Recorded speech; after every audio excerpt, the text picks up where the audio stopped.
বিবাসার্থ হবে, এটা কি কোথায়? আরে কয় না, মানুষ জান্নাতে বিবাসার্থ হবে নাকি? কোথায়? কিয়ামতের মাঠে। তা হাউজে কাউসার কই? বুঝেন, একটা আশ্চর্য তথ্য শিখবো আমরা। হাউজে কাউসার কই? মানুষ বিবাসার্থ হবে কই? হাসরের মাঠে। তো পানি পান করবে হাসরের মাঠে, তো হাউজে কাউসার তো জান্নাতে, কেমনে খাইবেন? বুঝেন না? মাঝখানে না পুলসিরাত, পুলসিরাত পার হওয়ার পরে না ওই পাশে যাইবেন, তো এই পাশে তো মাঠ। তো হাউজে কাউসার তো পুলসিরাত পার হইয়া জান্নাতে যাওয়ার পরে, তো এই পাশে খাইবেন কেমনে? হ্যাঁ, বুঝছেন? হাউজে কাউসার জান্নাতে না, তো হাউজে কাউসারের পানি কিয়ামতের মাঠে কেমন কেমনে? হ্যাঁ, এই জন্য মনে রাখবেন, মাহফিল তো এই কারণেই দেয় তারা, যেন আমরা নতুন কিছু শিখতে পারি। হাউজে কাউসারটা দেখেন, হাউজে কাউসারটা জান্নাতেই। জান্নাত থেকে মুসলিম শরীফের 2300 নম্বর হাদিসে এটার জবাব আছে যে হাউজে কাউসার তো জান্নাতে, তো কিয়ামতের মাঠে আমরা পানি পান করবো কেমনে? এটার জবাব মুসলিম শরীফের 2300 নম্বর হাদিস, মানে 2300 নম্বর হাদিস। মাদ্রাসা পাঠ্যপুস্তক অনুসারে আন্তর্জাতিক হাদিসের নাম্বার অনুযায়ী মোট হাদিস সংখ্যা হবে 3033। এটা আন্তর্জাতিক, আমি হারামের লাইব্রেরিতেও দেখছি। দেখেন, হাউজে কাউসারের কাউসারটা জান্নাতি। এই জান্নাতের হাউজে কাউসারের মধ্য থেকে ইয়াশখুবু ফীহি মিজাবান মিনাল জান্নাহ, এই জান্নাত থেকে দুইটা খাল, দুইটা নালা আল্লাহ জান্নাত থেকে বের করে কিয়ামতের মাঠে নেবেন। এই নালা দিয়ে পানি সেখানে বিশাল বড় একটা হাউজের মধ্যে আল্লাহ পৌঁছায়া দিবেন। ওই হাউজের পানি উম্মতকে নবী পান করাবেন। সুবহানাল্লাহ। হলো আপনার হাউজে কাউসার। আনিয়াতুহু কাআদাদি নুজুমিস সামা, হাউজে কাউসারের পারে যে পাত্রগুলা থাকবে পানি পান করা, রাসূল বলেন আসমানের নক্ষত্র যেই পরিমাণ। মুসলিম শরীফের বর্ণনায় আকসারু মিন আদাদি নুজুমিস সামা, নক্ষত্র গণতে তো পারবা না, যদি গণো তোমরা, গণলে যা হবে এর চাইতে বেশি হাউজে কাউসারের পারের পান পাত্রগুলা। পানির কালার কেমন? নবীজি বলেন আবিয়াদু মিনাল লাবান, পানিটা হবে দুধের চেয়ে সাদা। মজা কেমন? আহলা মিনাল আসাল, মধুর চেয়ে মজা। আর কি নবীজি সাল্লাল্লাহু আলাইহি সাল্লাম বলেন, শোনো, তারিদু ফীহি তায়রুন, এই হাউজে কাউসারের পারে কিছু পাখি আইসা বসবে। আনাকুহা মিসলু আনাকিল জুজুর, ওটের গলার মতো তাদের গলাগুলা, এত বড় বড় পাখিগুলা সেখানে আইসা বসবে। এগুলা উম্মত দেখতে পারবে, সেখানে এসে তারা হাউজে কাউসারের পানি পান করবে। এটার পরিমাণ কেমন? নবীজি বলেন, সহিহ বুখারীর বর্ণনা 6580 নম্বর হাদিস। এই হাদিসে রাসূল সাল্লাল্লাহু আলাইহি সাল্লাম বলেন, ইন্না কদরা হাউজি কামা বাইনা আইলা ইলা সানআ মিনাল ইয়ামান, আমার যে হাউসটা, এই হাউজের পরিমাণ হলো বাইতুল মুকাদ্দাস থেকে ইয়ামানের সনআ পর্যন্ত যেই পরিমাণ, এই পরিমাণ বড় হবে আমার এই হাউসটা। সুবহানাল্লাহ। তো এটা আল্লাহ নবীজিরে দিবেন। তা আজকে থেকে মনে থাকবেন, হাউজে কাউসার কই? তাহলে কেমনে খাইবেন? ওই নালা দিয়ে আসবে, আসার পর সেখান থেকে, কারণ নাইলে ওই যে বেদাতিরা যে আসবে, তো বেদাতিকে জান্নাতে নিয়ে গিয়ে হাউজে কাউসারের সামনে যাইব, ভিতরে গেলে তো চলেই গেল। আরে ভিতরে যদি তা তো ইয়ে গেছে। তো এই জন্য মাথা রাখবেন, বেদাতিরা যে বলছে রাসূল আমার সামনে বেদাতিরা আসবে, আমি পান করাবো না, তেহারা কি জান্নাতে গিয়ে আসবে নবীর সামনে? আরে জান্নাতে কোনো মতে গেলে তো হয়েই গেছে কাম। এই জন্য মনে রাখবেন, আল্লাহ বুঝার তৌফিক দান করেন। তো রাসূলুল্লাহ সাল্লাল্লাহু আলাইহি সাল্লামকে আল্লাহ কাউসার দান করলেন, এই হাউজে কাউসার দান করলেন। নবীজি বললেন যারা বেদাতি তারা এটা পান করতে পারবে না। বেদাত কাকে বলে? সহিহ বুখারীর 2697 নম্বর হাদিস। হাদিসটা বলবো, বলার পর আমি এক বাংলা বলবো, আমার সাথে আপনারাও বাংলাটা বলবেন। عن عائشة الصديقة رضي الله تعالى عنها قالت قال رسول الله صلى الله عليه وسلم من أحدث في أمرنا هذا ما ليس فيه فهو رد। নবীজি সাল্লাল্লাহু আলাইহি ওয়াসাল্লাম বলেন আমাদের এই ধর্মের মধ্যে নতুন কোনো কিছু যে আবিষ্কার করবে, এবার একটু বাড়ায় বলেন ইবাদতের নামে, সওয়াবের আশায় আমাদের এই ধর্মের মধ্যে কেউ যদি নতুন কিছু আবিষ্কার করে, সেটা প্রত্যাখ্যান করা হবে। ইমাম মালিক বলেন, মান ইবতাদা ফিল ইসলামি বিদআতান ইয়ারাহা হাসানা, ইসলামের মধ্যে কেউ যদি নতুন কোন আবিষ্কার করে, নতুন কোন ইবাদত চালু করে দেয়, ইয়ারাহা হাসানা, আর এটাকে যদি সে উত্তম মনে করে, ফাকাদ জামা আন্না মুহাম্মাদান খানা রিসালা, এই ব্যক্তি কেমন যেন দাবি করে আল্লাহ নবী তার নবুয়তের দায়িত্ব পালনে ত্রুটি করছে। নবীজি কমপ্লিট ধর্ম রাইখা গেছে। সূরা মাইদার 3 নম্বর আয়াত আরাফার ময়দানে আল্লাহ নাজিল করে দিলেন, আল-ইয়াউমা আকমালতু লাকুম দীনাকুম, আজকে আমি তোমাদের জন্য ধর্ম পরিপূর্ণ করে দিলাম। এই পরিপূর্ণ ধর্ম নবী রাইখা গেছে। ইমাম মালিক বলেন, কেউ যদি এই পরিপূর্ণ ধর্মের মধ্যে নতুন ইবাদত চালু করে, এটারে উত্তম মনে করে, দেখবেন অনেকে বলে ভাল লাগে, কি লাগে, এটা করতে ভাল লাগে, দিলের ভিতরে একটু কি আছে, আবেগ আসে। বেদাত কাজ যতই আবেগ আসুক, মনে রাখবেন বেদাতি কর্মকাণ্ড যতই আবেগ সৃষ্টি করুক আপনার দিলের মধ্যে, ইমাম মালিক বলেন তুমি কেমন যেন বলতে চাও মুহাম্মদ সাল্লাল্লাহু আলাইহি সাল্লাম শরীয়ত পূর্ণ রাইখা যাইতে পারে নাই, এখন তুমি আসছো পূর্ণ করতে। আল্লাহ আমাদেরকে বুঝার তৌফিক দান করেন। তাহলে হাউজে কাউসারের পানি পান করবো তো ইনশাল্লাহ। শর্ত ঈমান নিয়ে কি মুক্ত যেতে হবে, আর শিরিক কুফর তো বাদই, শিরিক কুফর নিয়ে তো যাওয়াই যাবে না, আল্লাহ হেফাজত করেন। বেদাতের ভয়াবহতা, যে ব্যক্তি বেদাতি কাজ করে, এই কাজ না ছাড়া পর্যন্ত তার তওবা আল্লাহ কবুল করবে না। ক্বালা রাসূলুল্লাহ সাল্লাল্লাহু আলাইহি ওয়াসাল্লাম, ইন্নাল্লাহা হাজাবাত তাওবাতা আন সাহিবি কুল্লি বিদআতিন আন কুল্লি সাহিবি বিদআতিন হাত্তা ইয়াদা বিদআতা। নবীজি বলেন, বেদাতি তার বেদাতি কর্মকাণ্ড ছাড়ার আগ পর্যন্ত আল্লাহ তার তওবা কবুল করবেন না। বেদাতের আলোচনা এক জায়গায় করার পর কিছু মানুষ আমারে বলতেছে, হ্যাঁ মনে হয় বেদাতের ডিলার নিয়ে নিছে, মানে বলতেছে আর কি, হ্যাঁ বেশি বুঝে বেদাত। আচ্ছা, আমি কি কথাটা কোনো আপনাদের এই জায়গার কাউরে বলছি যে এই কথাটা আপনারে বলছি? আমি বেদাতের সংজ্ঞা দিচ্ছি, এই সংজ্ঞা যার গায়ে লাগবে, অর্থাৎ যে এই কাজগুলা করবে সেই বেদাতি। এখন কিছু মানুষ আমারে নিশানা করে কয়, হ্যাঁ বেশি বেদাত বুঝে। আরে ভাই, আমি তো আপনারে বলি নাই। যদি আমার বেদাতের সংজ্ঞার মধ্যে আপনি পড়ে যান তো নিশ্চিত আপনাকেই বলছি। আপনি এমন লাগলো কেন? মানে আমারে বলতেছে হ্যাঁ বেদাত বেশি বুঝে, আমি আপনি বলছেন মনে করেন আমি আপনারে কইছি, কিন্তু যদি আপনি করে থাকেন তো আপনিই তো কইছি। মনে করেন একজন বলছেন যে হুজুর আপনি বেশি বুঝেন, তো আমি কইলাম ভাই আপনি কি বেদাতি কাজ করেন? উত্তর হবে হ্যাঁ বা না। যদি বলেন হ্যাঁ তো আপনারই কইছি, আর যদি বলেন না তো আপনার সমস্যা নেই। এই জন্য বেদাতের আলোচনা শোনার পর কেউ যদি বলে যে হ্যাঁ বেশি বুঝে, বুঝতে হবে ওই লোক বেদাতি কাজ করে। কারণ আমি তো তাকে বলি নাই, তা আপনার গায়ে লাগলো কেন? আমি বেদাতের সংজ্ঞা হাদিস থেকে দিছি, এই সংজ্ঞায় আমি যদি পড়ি আমিও বেদাতি। সোজা একটা সংজ্ঞা দিলাম, মনে করেন আমি বেদাতি কাজ করি, তো সেটার মধ্যে আমিও পড়ছি।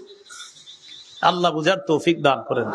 তাহলে আমরা একটা সংজ্ঞা জানলাম যে কেউ যদি ইসলামের মধ্যে ইবাদতের নামে নতুন কোন নিয়ম, নতুন কোন ইবাদত চালু করে, এটা বেদাত। এই সংজ্ঞার আওতায় আমি বললে আমিও বেদাতি, এই সংজ্ঞার আওতায় উনি বললে উনিও বেদাতি।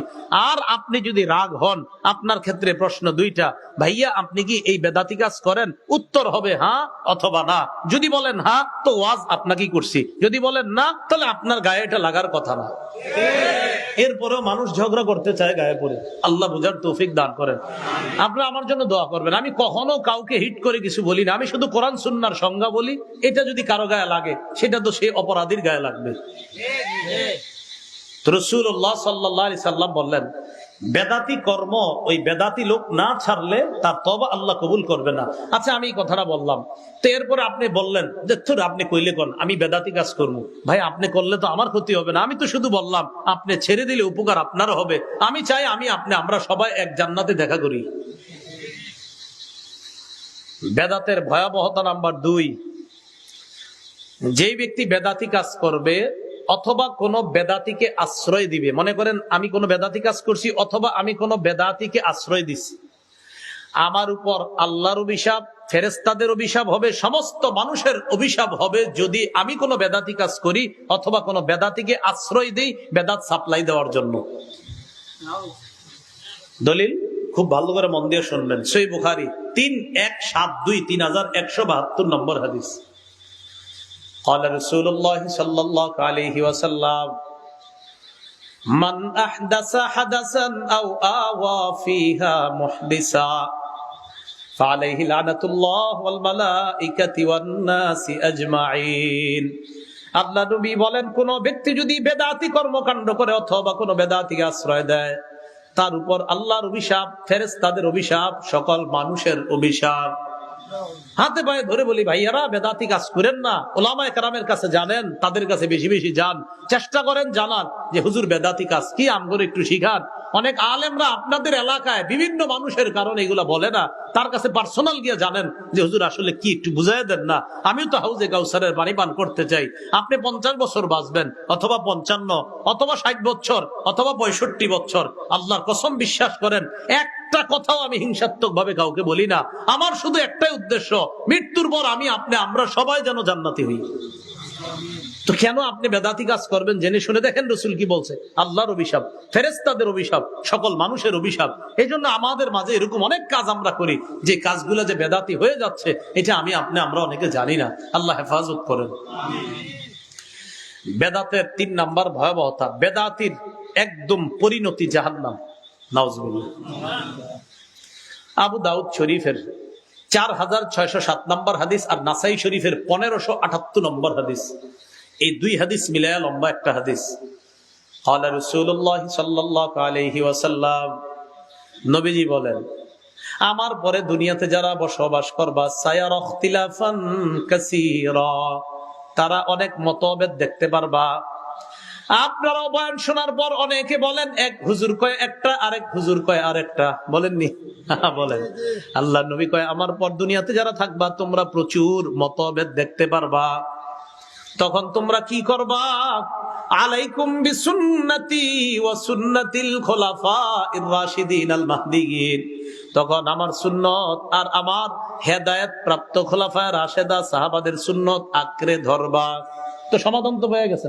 মনে করেন আমরা 4 জন ভিডিও দেখতেছি, যে এখন 4 জন বলতেছি, কি রে, এই হুজুর কয় এটা, ওই হুজুর কয় এটা। নবীজি কয়, শোনো, মতভেদ দেখবা। তাহলে মতভেদ যে দেখবো, এটা নবী বলছে, ঠিক না? বলার পর আবার সলিউশন দিছে, যে মতভেদ যখন দেখবা, তখন তোমাদের কাজ হইলো আমার সুন্নত আর আমার সাহাবীদের সুন্নত আঁকড়ে ধরো। বাস, শেষ, সলিউশন হয়ে গেল। 2 দল দেখবেন 2 কথা কয়, তখন আপনি মাথায় আনবেন, এই হুজুর এটা কয়, ওই হুজুর এটা কয়, নবীর সুন্নতে আর সাহাবীদের সুন্নতে কি আছে দেখবো, এটা যেটা পাবো ওইটাই গ্রহণ করবো। শেষ। কি কথা বুঝে আসে নাই? আমাদের মাঝে যখন ঝগড়া হবে, রাসূল তো নিয়ম শিখিয়ে দিলেন, তখন নবীর সুন্নত আর সাহাবীদের সুন্নত আঁকড়ে ধরো। যেমন আমাদের মাঝে একটা ছোট্ট ঝগড়ার কথা বলি, হুজুর জুমার আগে আজান কয়টা? ছোট্ট একটা ঝগড়া। তো কেউ বলবে আপনার ইউটিউবে একটা, কেউ বলবে 2টা, হয় কিনা? কেউ বলবে 1 আজান, কেউ বলবে 2 আজান। তাহলে এটা একটা মতভেদ। বলেন এটা কি? তো এই যে আপনি যখন ইউটিউব দেখবেন, দেখার পর ইউটিউবে দেখবেন এক হুজুর কয় 1 আজান, আরেক হুজুর কয় 2 আজান, করবেন আরে হুজুররা কি শুরু করলো, কাটটা শুনবো, হ্যাঁ কয় একটা, আরেকজনে কয় 2টা। নবী কয়, এই শোনো, তখন আমার সুন্নত ধরো আর আমার সাহাবীদের সুন্নত। তাহলে এবার আমগো মাঝে পেশ লাগছে, কি আজান একটা না 2টা। এখন পেশের সমাধান কি? নবীর সুন্নত, খোলাফায়ে রাশেদার সুন্নত। আপনারা জবাব দিবেন, আমি বলবো আমগো মাঝে পেশ লাগছে আজান একটা না 2টা। সমাধান খুঁজবো, প্রথমে কার সুন্নত? 2 নাম্বার খোলাফায়ে রাশেদার সুন্নত। তাহলে পেশ লেগে গেছে আজান একটা না 2টা। নবীজি আমার সুন্নত ধরে, এবার নবীর সুন্নত ধরলাম, ধইরা আজান পাইলাম, একটা পেয়ে গেলাম, রয়ে গেল আরেকটা, যেটা খুতবা দেওয়ার আগে আজান দেন আরেকটা, এটা। এখন আমরা মনে করেন নবীজি সাল্লাল্লাহু আলাইহি সাল্লামের সুন্নত পেয়ে গেলাম, সেখানে 1 আজান পাইলাম, আমাদের মাঝে দ্বন্দ্ব হইলো আজান কয়টা। এবার খোলাফায়ে রাশেদার সুন্নত দেখবো আমরা। খোলাফায়ে রাশেদার মধ্যে 3 নম্বর সাহাবীর নাম উসমান গনি। এই উসমান গনি রাদিয়াল্লাহু তাআলা আনহুর সুন্নতের মধ্যে পেয়ে গেছি আজান 2টা। তাহলে নবীর সুন্নত আর খোলাফায়ে রাশেদার কমপ্লিট পুরা সুন্নতটা মিলাইলে আজান পেয়ে গেলাম 2টা। এখন আর হুজুরদের ঝগড়া দেখা দরকার নাই, নবীর সুন্নত আর খোলাফায়ে রাশেদার সুন্নত আপনি একসাথে করেন, তখন আজান পেয়ে যাবেন 2টা। খালাস, সমাধান। আপনার মধ্যে আসবে আজান একটা না 2টা। তো রাসূল তো বলছে আমার সুন্নত আর খোলাফায়ে রাশেদার সুন্নত। তো রাসূলের সুন্নত আর খোলাফায়ে রাশেদা উভয়ের সুন্নত মিলাইলে জুমার আগে আজান পাওয়া যায় 2টা। তো সমাধান পেয়ে গেলাম। এই জন্য এটা নিয়ে আপনার মাইক ভারী করার কিছু নাই। যখন মতভেদ দেখবেন, রাসূলের সুন্নত আর সাহাবীদের সুন্নত তালাশ করবেন। আচ্ছা, আপনাদের মাঝে আরেকটা কথা আছে, হুর এক ইমাম কয় এইটা, আরেক ইমাম কয় এটা, কন্যা এরকম যে হুজুর এক ইমাম কয় এইভাবে নামাজ, আরেক ইমাম কয় এইভাবে, এরকম মতভেদ হওয়ার কি দরকার? তো দেখি রাসূলের সুন্নতে আছে কিনা এরকম কাহিনী। নবী দল সাহাবীদেরকে পাঠাইলেন, যাও অমুক এলাকায় গিয়ে আসরের নামাজ পড়বা। কি বললেন? যাও অমুক এলাকায় গিয়ে আসর পড়বা। তো রাসূল সাল্লাল্লাহু আলাইহি ওয়াসাল্লাম এটা বলে দেওয়ার পর লা ইউসাল্লিয়ান্না আহাদুকুমুল আসরা ইল্লা ফি বনি কুরাইজা, রাসূল বললেন তোমাদের কেউ যেন বনি কুরাইজা নামক একটা এলাকা, ওই এলাকায় যাওয়ার আগে আসর না পড়ে। তাহলে হুকুমটা কি? কোন নামাজ না পড়া? নির্দিষ্ট একটা এলাকায় যাবে, এরপর আসর নামাজ পড়বে। আচ্ছা, সাহাবীরা রওনা করছে। রওনা করার পর মাঝখানে যায় দেখে কি সূর্য ডুববে ডুববে অবস্থা। বলেন তো সূর্য ডুবে গেলে আসরের নামাজের সময় কি হয়ে যাবে? শেষ। সাহাবীদের মাঝে দুই গ্রুপ হয়ে গেছে। এক গ্রুপ কয় ওযু করে নামাজ পড়ে ফেলি, আরেক গ্রুপ কয় না ওই এলাকায় যাব তারপর নামাজ পড়বো, কারণ নবীজি বলছে ওই এলাকায় যাওয়ার আগে নামাজ না পড়তে। সাহাবীদের একদল ওযু করে সেখানেই নামাজ পড়ে ফেলছে, আরেক দল না পড়ে ওই এলাকায় গেছে। তাহলে বলেন তো নবীর হুকুম ছিল কয়টা? হুকুমের দল হয়ে গেছে কয়টা? এখানে দুই দল হইল কা?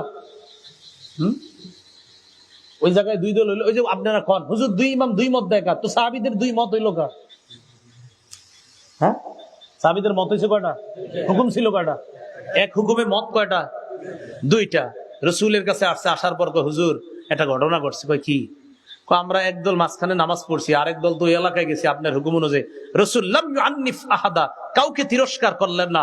এর মানে তাদের উভয়ের এই মত আল্লাহ রাসূল এটা গ্রহণ করছেন, যে উভয়ের মতকে সমর্থন করছেন, যে যারা মাঝখানে নামাজ পড়ছো তোমরাও সঠিক বুঝছো, নামাজ পড়াটাই সঠিক ছিল, আবার যারা না পড়ে সেখানে গিয়েছো তোমরাও সঠিক ছিলা। কিন্তু আমার কথা হলো হুকুমের মধ্যে আমল কি একটা হলো না দুইটা? এখানে সাহাবীদের মত কি একটা হলো না দুইটা? হ্যাঁ, এই মতের আরবি কি জানেন? বলেন আপনারা সবাই বলেন হুজুর মতের আরবি কি? এটা আমাদের জিজ্ঞাসা করেন, বলেন, আবার জিজ্ঞাসা করেন। মাযহাব। মতের আরবি কি? এই জন্য তো মাযহাব দুই রকম চার রকম হয়। মতের আরবি কি? মাযহাব। এই আর কোয়েন না যে দুই ইমামের দুই মত, দুই সাহাবীর দুই মত হইছে কেন? আল্লাহ বুঝার তৌফিক দান করেন। রাসূলুল্লাহ সাল্লাল্লাহু আলাইহি সাল্লাম বললেন, আবু দাউদ শরীফের 4607 নম্বর হাদিস, নাসাইর 1578 নম্বর হাদিস, তোমরা প্রচুর মতভেদ দেখবা, তখন আমার সুন্নত সাহাবীদের সুন্নত আঁকড়ে ধরবা। এরপরে রাসূল বলেন ইয়াকুম ওয়াল মুহদাসাত ফি রিওয়ায়া ওয়া মুহদাসাতিল উমুর, নতুন নতুন ইবাদত আবিষ্কার করা থেকে তোমরা বেঁচে থাকবা। ফা ইন্না কুল্লা মুহদাসাতিন বিদআ, প্রত্যেক নতুন আবিষ্কার হলো বেদআত। ওয়া কুল্লা বিদআতিন দালালা, প্রত্যেক বেদআত হলো পথভ্রষ্টতা। ওয়া কুল্লা দালালাতিন ফিন্নার, প্রত্যেক পথভ্রষ্টতার ঠিকানা হলো জাহান্নাম। নাউজুবিল্লাহ। তাহলে দেখেন বেদাত পথভ্রষ্টতা, পথভ্রষ্টতার ঠিকানা জাহান্নাম। বেদাত পথভ্রষ্টতা, প্রত্যেক নতুন আবিষ্কার ইবাদতের নামে বেদআত, প্রত্যেক নতুন আবিষ্কার ইবাদতের নামে বেদআত, বেদআত হলো পথভ্রষ্টতা, পথভ্রষ্টতার ঠিকানা হলো জাহান্নাম। আল্লাহ আমাদেরকে হেফাজত করেন, আমিন। তাহলে বলেন তো, বুঝে থাকলে বলেন ইন্না আতাইনা কাল কাউসার, হুজুর আমি আপনারে কাউসার দিলাম, এই কাউসার আপনি উম্মতকে পান করাবেন, কাউসারের পানি সবাইকে? কারাবাত পড়বে? আল্লাহ আমাদের সকলকে বেদাত মুক্ত কবরে যাওয়ার তৌফিক দান করেন, আমিন।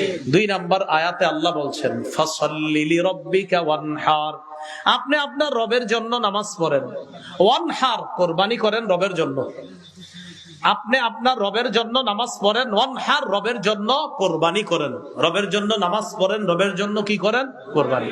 বলেন আমার সাথে, আমার নামাজ, আমার কুরবানি, আমার জীবন, আমার মরণ সব আল্লাহর জন্য।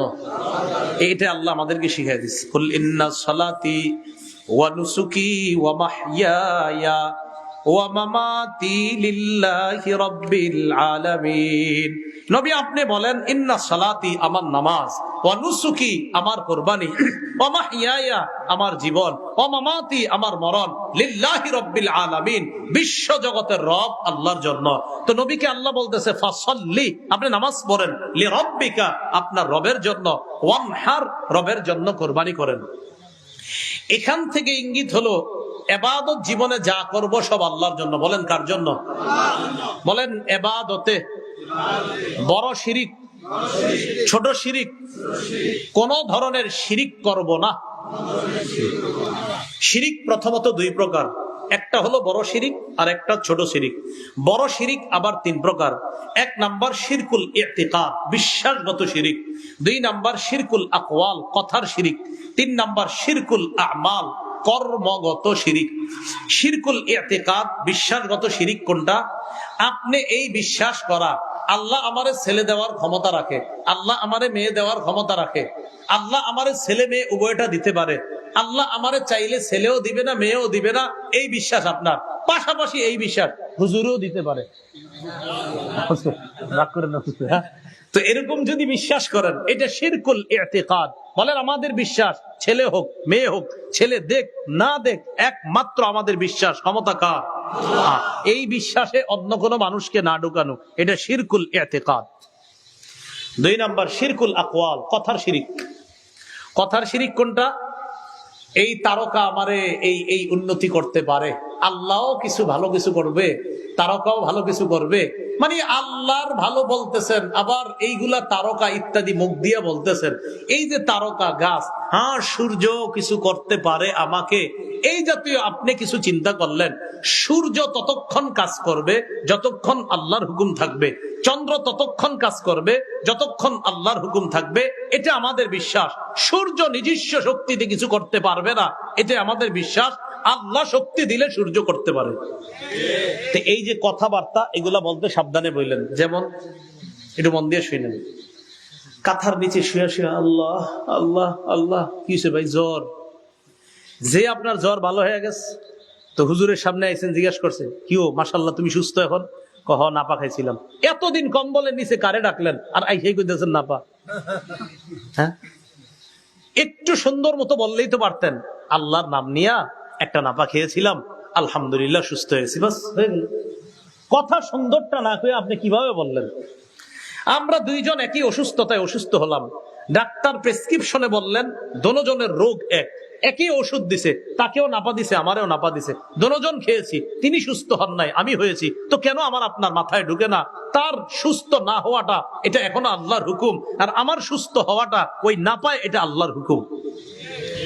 তাহলে ভাইয়ারা, যখন আমরা বিপদে পড়ি তখন বলি আল্লাহ আল্লাহ আল্লাহ। ঠিক আল্লাহ এই কথাটা বলছে যে ইজা রকিবু ফিল ফুলকি, মানুষ যখন জাহাজে চড়ে নদীতে যায়, দাউল্লাহ মুখলিসিনা লাহুদ্দিন, আল্লাহরে মনোযোগ দিয়ে ডাকে আল্লাহ আল্লাহ আল্লাহ।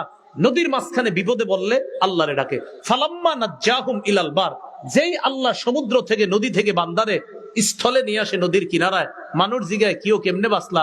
ওই গাছটা ওই জায়গায় পাইছিলাম, ওইটা ধরে এসে পড়ছি। আল্লাহ কয় ইদাহুম ইউশরিকুন, ঠিক নদীর কিনারা এসে আমার সাথে শিরিক করে। নদীর মাঝখানে কয় আমি সব, নদীর কিনারা এসে আমার সাথে শিরিক করে। আল্লাহ বলতেছে কেন আপনি নদীর কিনারায় সেটা বলতে পারলেন না? ভাই নদীর মাঝখানে আশেপাশে তাকায়া দেখি কোথাও গাছপালা নাই, আল্লাহরে ডাকতেছিলাম, হঠাৎ একটা গাছ আসছে, নিশ্চিত এটা আল্লাহ কুদরতি ভাবে এই গাছ পাঠাইছে, না হয় এখানে তো গাছ পাওয়ার কথা না, আল্লাহ আমারে এইভাবে রক্ষা করছে। তো এইভাবে বললেই তো আপনার হয়ে যেত। আল্লাহ বলছে ওরে নদীর মাঝখান থেকে আমি হেফাজত করলাম, ইজাহুম ইউশরিকুন, সাথে সাথে শিরিক করে। তো কি বলছিলাম? 2 নাম্বার কথার শিরিক। 3 নাম্বার কর্মগত শিরিক। আমরা সেজদা করি কারে? বলেন কারে? আল্লাহকে সেজদা করি। আল্লাহ বলে লা তাসজুদু লিশ-শামসি ওয়ালা লিল-কমার, এই তোমরা সূর্য চন্দ্ররে সেজদা করো না, সেজদা করো আল্লাহকে। এক সাহাবী সফর করে নবীজির কাছে আসছে, আয়েশা কয় ইয়া রাসূলুল্লাহ অমুক এলাকায় গেছি, যাওয়ার পর ওয়া ফাকতুহুম ইয়াসজুদুনা লিমারজুবানিল লাহুম, ইবনে মাজার বর্ণনা, হে হুজুর আমি দেখলাম ওই এলাকার মানুষ তাদের নেতারে সেজদা দেয়। নাউজুবিল্লাহ পড়েন। নবীজি কয় তো তুমি? ফাকুনতু ফি নাফসি, মনে মনে বললাম আনতা আহাক্কু আন নাসজুদা লাক, সেজদা পাওয়ার বেশি যোগ্য তো আপনি। নাউজুবিল্লাহ। এটা সত্যি কথা। পৃথিবীর কোন মানুষ যদি সেজদা পাওয়ার যোগ্য হতেন কখনো, তো রাসূল হতেন, কারণ আল্লাহর পরে তিনি শ্রেষ্ঠ। তো সাহাবী কয় হুজুর যদি সেজদা পাওয়ার কেউ যোগ্য হতো তো আপনি যোগ্য, তো আমরা আপনাদের সেজদা দিব। নাউজুবিল্লাহ। নবীজি বললেন সাবধান, আমি ইন্তেকালের পর, নবীজি দেখেন জীবদ্দশায় বলতেছে আমি ইন্তেকালের পর যেখানে দাফন করবা, আমার কবরের সামনে দিয়ে যখন তুমি যাবা, লাউ মারারতা বিকবরি আকুনতা তাসজুদু লাহ, কবরকে সেজদা করবা? নবীজি বললেন যেমনি ভাবে আমাকে দাফন করার পর আমার কবরকে সেজদা করবা না, আমি জীবদ্দশায় আমাকে সেজদা করবা না। এই হাদিস থেকে বোঝা যায় পৃথিবীর শ্রেষ্ঠ মানুষটাকে সেজদা দেওয়া হারাম, সেজদা দেওয়া শিরিক। তার সমাধি যেখানে যেখানে তিনি শুয়ে আছেন সেখানেও সেজদা দেওয়া শিরিক, সেজদা দেওয়া হারাম। অতএব পৃথিবীর অন্য কোন ওলি, আউস, গাউস, কুতুব, শাইখুল হাদিস, মুফতি, মুহাদ্দিস, তাকে সেজদা দেওয়া হারাম, তাকে সেজদা দেওয়া শিরিক, তার কবর মাজারকে সেজদা দেওয়া শিরিক, হারাম। কি কথা বুঝে আসছে? এটা কি দলিল সহ শিরিক না দলিল ছাড়া? এই হলো 3 নাম্বার শিরিক। একটা হলো বিশ্বাসগত শিরিক, 2 নাম্বার কথার শিরিক, 3 নাম্বার কর্মগত শিরিক। শিরিক জানি প্রথম কয় প্রকার? 2 প্রকার, বড় শিরিক, ছোট শিরিক। বড় শিরিক গেল 3 প্রকার। ছোট শিরিক কারে কয়? আল্লাহু আকবার, দেখেন আমার দিকে তাকান। আল্লাহ, খুব সুন্দর করে পড়তেছে, আর আমার টার্গেট হলো ইস মানুষ দেখুক না আমি কতক্ষণ দাঁড়ায় রয়েছি।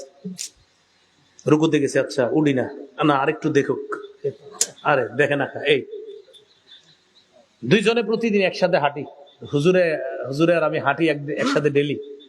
আমি হুজুরে কই আপনার বিড়ালটা রাত 3টায় খুব ডিস্টার্ব করে। হুজুরে একদিন আমার কাছে ডেলি 3টায় আমার বিড়াল রামনে ডিস্টার্ব করে। 3টায় কেন?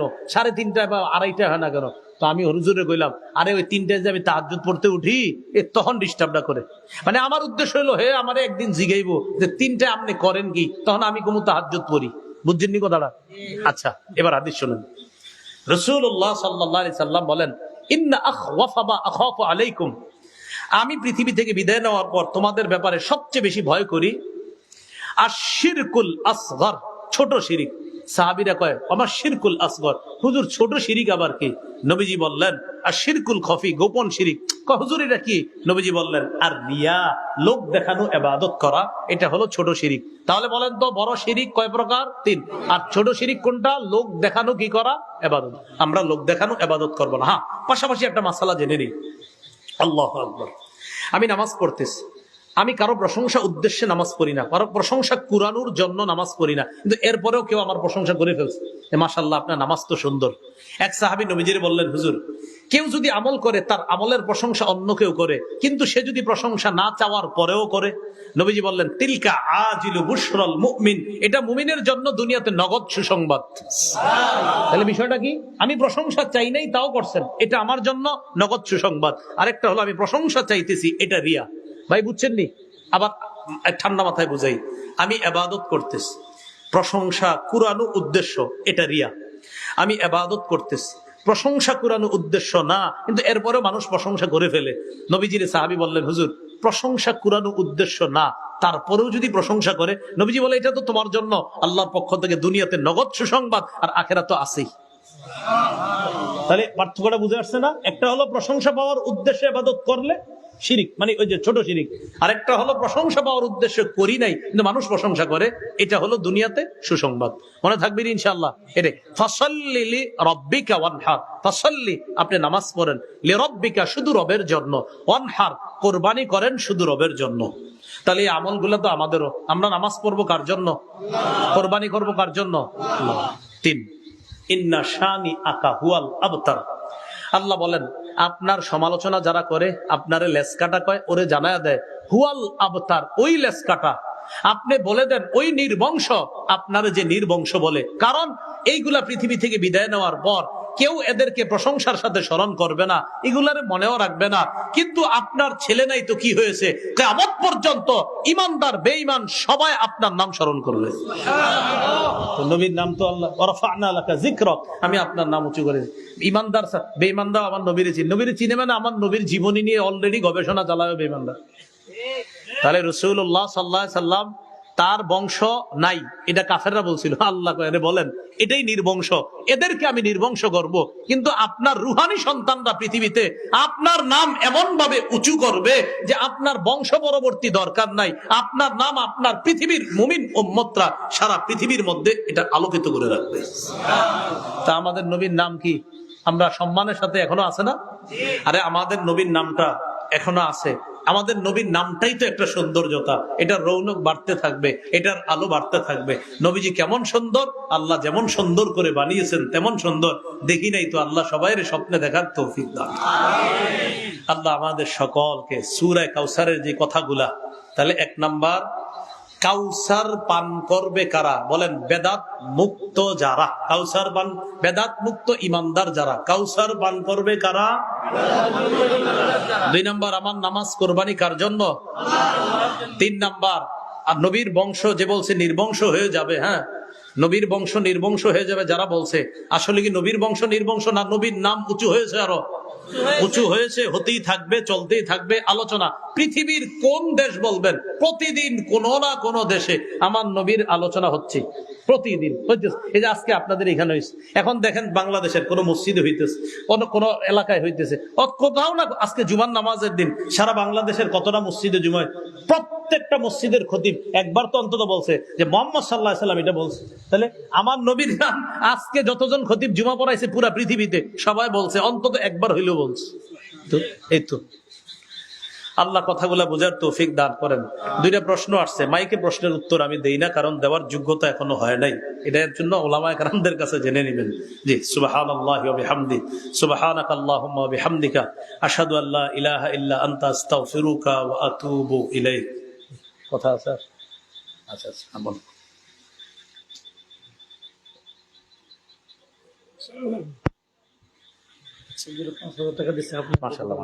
একজন ৫,০০০ টাকা দিছে, কবরবাসীর জন্য দোয়া চেয়েছে। আল্লাহ যেই নিয়তে দান করেছেন তার সকল নিয়তগুলো পুরা করেন। এলাকাবাসী সবার জন্য দোয়া করব। সর্বশেষ আপনাদের কাছে আবদার, একদম কলিজাটা বাইর করে বুঝাইতে চেয়েছি যে বেদাত শিরিক মুক্ত আমার আপনার জীবন হতে হবে। আমি তো পরিপূর্ণ বুঝাইতে পারি নাই, তো আল্লাহর কাছে দোয়া করি যেই জায়গাগুলো এখনো বুঝি নাই আমরা, আল্লাহ যেন সবাইরে বুঝদান করে দেয়। আলহামদুলিল্লাহ রাব্বিল আলামিন ওয়াল আকিবাতু লিল মুত্তাকিন ওয়াসসালাতু ওয়াসসালামু আলা সাইয়্যিদিল আমবিয়া ওয়াল মুরসালিন ওয়া আলা আলিহি ওয়া আসহাবিহি আজমাইন। ربنا ظلمنا أنفسنا وإن لم تغفر لنا وترحمنا لنكونن من الخاسرين رب ارحمهما كما ربياني صغيرا رب ارحمهما كما ربياني صغيرا। আল্লাহ আমাদেরকে আপনি মাফ করে দেন, আমাদেরকে খাঁটি উম্মত বানায়া দেন। আল্লাহ আমাদেরকে খাঁটি মুসলমান বানায়া দেন। আল্লাহ আমাদেরকে খাঁটি মুসলমান বানায়া দেন। জিন্দেগির সব গুনাহ খাতাগুলা মাফ করে দেন। আল্লাহ আল্লাহ আজকে এই মাহফিলে মানুষগুলারে বোঝানোর চেষ্টা করছি মাওলা, মানব রচিত কোনো নিয়ম কানুন যেন আমরা পালন না করি, আপনার হাবিব সাহাবীদের সুন্নাহে যেন আমাদের জীবনটা আলোকিত করতে পারি। আল্লাহ তৌফিক দান করেন, আমাদেরকে আপনি মাফ করে দেন।